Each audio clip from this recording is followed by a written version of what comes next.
Chevy Spark 2013. How to replace the engine oil filter. Well, here's the hood latch. Pull it.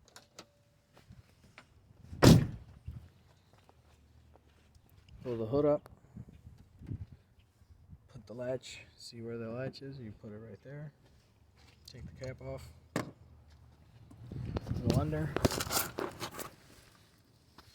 Turn the flash on. So that bolt back there is a 15 millimeter. And then you got the filter all the way up there. I already took it out. I'm gonna put the new one in.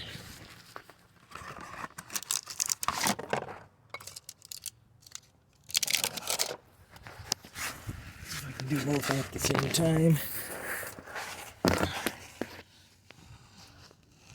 Try to get it in there.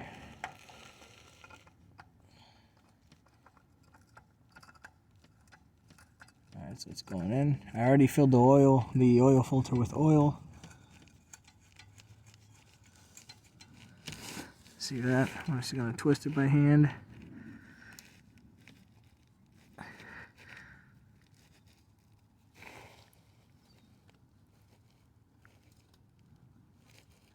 Alright, that's installed.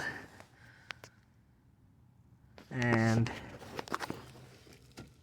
then what I'm gonna do, right here, starts from up here. So all I'm gonna do is just take the funnel. I mean, I can pour the oil directly in the hole. But I'm gonna take the funnel and just pour it down there. Obviously gonna use some Schaefer's 520, Supreme 9000, and get it done. This one takes 4 quarts and the filter.